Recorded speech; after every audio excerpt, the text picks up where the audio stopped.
Je vous salue fraternellement, chers amis, chers téléspectateurs. Dans le cadre des 10 jours de prière, nous nous pencherons aujourd'hui sur 2 éléments importants du vêtement du souverain sacrificateur. Le verset biblique qui soutient le texte se trouve dans Exode 28, versets 29 et 30. Je lis. Lorsque Aaron rentra dans le sanctuaire, il portera sur son cœur les noms des fils d'Israël gravés sur le pectoral du jugement pour en conserver à toujours le souvenir devant l'Éternel. Tu joindras au pectoral du jugement l'humain et le thummim, et ils seront sur le cœur d'Aaron lorsqu'il se présentera devant l'Éternel. Ainsi, Aaron portera constamment sur son cœur le jugement des enfants d'Israël lorsqu'il se présentera devant l'Éternel. Il y a 2 pièces spéciales qui s'ajoutaient au pectoral, le vêtement le plus sacré des ornements sacerdotaux. L'urin, qui signifie lumière, révélation, et le thummim, perfection, vérité. N'est-ce pas ce que le Seigneur nous demande d'être? Ne devons-nous pas devenir porteurs de lumière et de révélation de la beauté du Seigneur, empreint de sa vérité et de ses perfections? Voyons ce que ces pierres signifiaient. L'urin et le thummim avaient pour but de révéler aux grands prêtres et au peuple la volonté de Dieu. Le Seigneur répondait aux questions posées soit par une auréole de lumière entourant la pierre de droite, en signe d'approbation ou de consentement, soit par une ombre enveloppant la pierre de gauche en signe de désapprobation ou de refus. Il est essentiel pour nous de comprendre l'œuvre du Christ en notre faveur et sa volonté pour notre vie aujourd'hui. Chacun a une âme à sauver ou à perdre. Le cas de chacun est inscrit à la barre du divin tribunal. Chacun sera appelé à comparaître face à face devant le juge éternel. Il importe donc, au plus haut point, de penser souvent à cette scène du jugement où les livres seront ouverts et où, comme Daniel, chacun sera debout pour son héritage à la fin des temps. Évangélisé, page 204. Dans les plus petites comme dans les plus grandes entreprises de la vie, la première question devait être: quelle est la volonté de Dieu? L'obéissance vaut mieux que les sacrifices et l'observation de sa parole vaut mieux que les graisses des béliers. Le Christ appelle ses enfants à se débarrasser de tout égoïsme, de toute avarice et de toute impureté. « Venez à moi, dit-il, et je vous donnerai le repos. Recevez mes instructions. Soumettez votre volonté à ma volonté, vos voies à ma voie. Laissez votre vie être unie à la mienne. Vous gagnerez ainsi un trésor qui durera jusque dans la vie éternelle. » Quelle est la volonté de Dieu? Que dois-je faire pour glorifier Dieu? Je me suis engagé à servir mon Seigneur avec une entière affection. Je considère toutes choses comme de la boue afin de gagner Christ. Le ciel et la vie éternelle valent plus que tout pour moi.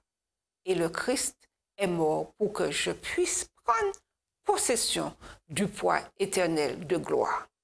Vous reconnaissez l'apôtre Paul. Mais tous les efforts consentis pour rompre le pouvoir d'une mauvaise habitude doivent être courageux.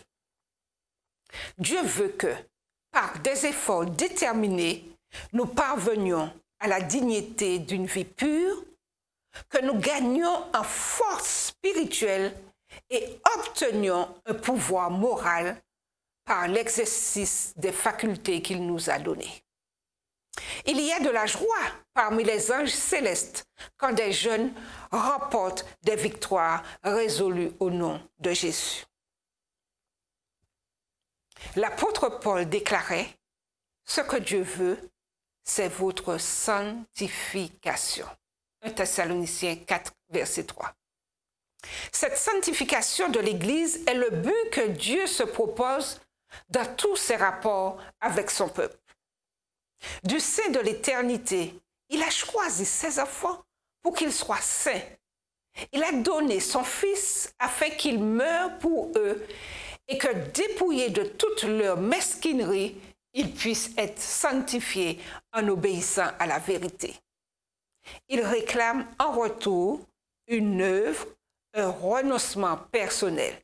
Dieu ne peut pas être honoré par ceux qui confessent et professent croire en lui que dans la mesure où ils reflètent son image et se laissent diriger par son esprit.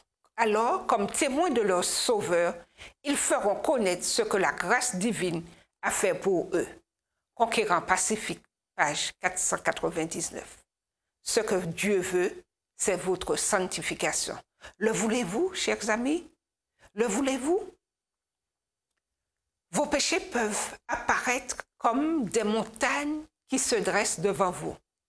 Mais si vous humiliez vos cœurs, si vous confessez vos fautes, si vous mettez votre confiance dans les mérites de Sauveur crucifié et ressuscité, Dieu vous accordera son pardon et vous purifiera de toute iniquité.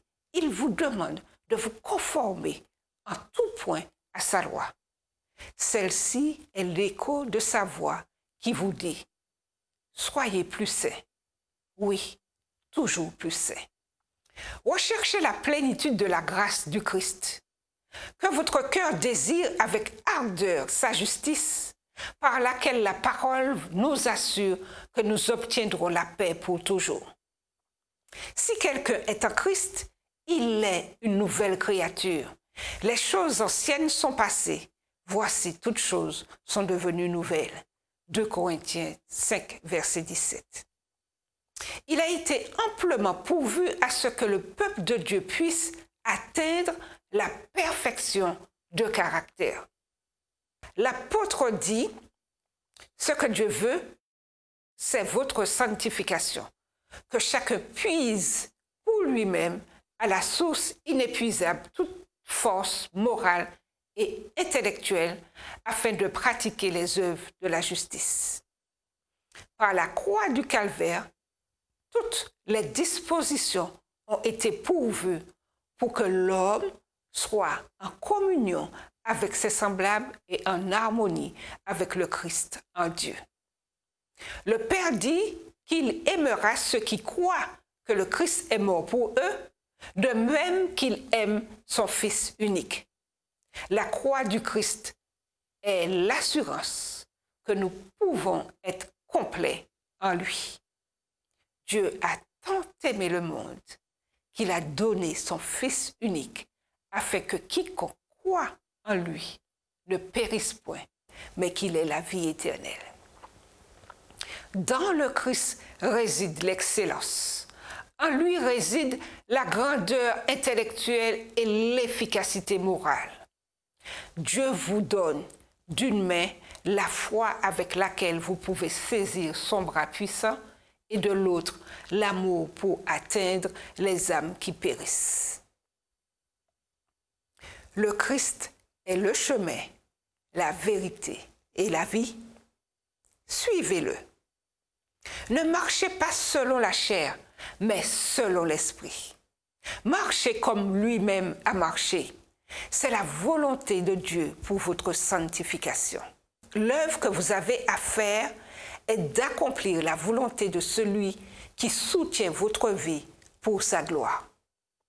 Si vous travaillez pour vous-même, cela ne vous servira à rien. Travaillez au bien d'autrui. Prendre un peu moins de soin de soi-même et avoir plus de zèle pour consacrer tout à Dieu, tout cela sera accepté de lui et nous sera rendu en grâces abondantes. Seigneur, nous te louons pour qui tu es, notre guide et notre ami. Nous te remercions d'avoir énoncé si clairement ta volonté à notre égard dans la Bible. Nous te louons d'avoir envoyé Jésus qui est venu nous révéler la volonté de Dieu. Seigneur, montre-nous les péchés que nous devons confesser. Pardonne-nous pour les fois où nous avons été si réticents à suivre ta volonté écrite dans ta parole. Merci de nous pardonner selon ta promesse. Seigneur, aide-nous à nous rappeler que tes projets pour nous sont des projets de paix et non de malheur, afin de nous donner un avenir et de l'espérance. Nous prions pour que tu nous donnes des cœurs qui se plaisent à faire ta volonté, pas la nôtre. Puissons-nous, chacun, suivre l'exemple de Jésus, qui n'est pas venu faire sa propre volonté, mais celle de son Père. Seigneur, accorde-nous la sagesse lorsque nous recherchons ta volonté dans des situations particulières. Puissions-nous te rechercher et obéir à ta parole. Daigne conduire et montrer ta volonté à ceux que tu as choisis pour diriger ton Église. Que nos membres d'Église, nos pasteurs et nos dirigeants à travers le monde se nourrissent quotidiennement de la parole de Dieu. Puissions-nous aussi te rechercher quotidiennement dans la prière personnelle. Rappelle-nous que sans toi, nous ne pouvons rien faire. Seigneur, dispose-nous à te suivre dans tous les domaines de notre vie. Quand nous devons franchir l'étape suivante de l'obéissance, montre-nous ce dont il s'agit. Remplis nos cœurs de ta puissance. Seigneur, merci de vouloir nous révéler ta volonté.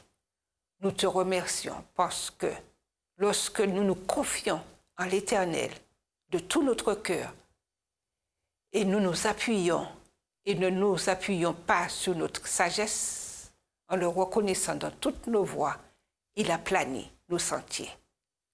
Nous te remercions, Seigneur Jésus, parce que tu es le chemin, la vérité et la vie. Que le Seigneur vous bénisse, chers téléspectateurs, et que la volonté de Dieu se fasse dans vos vies. Amen.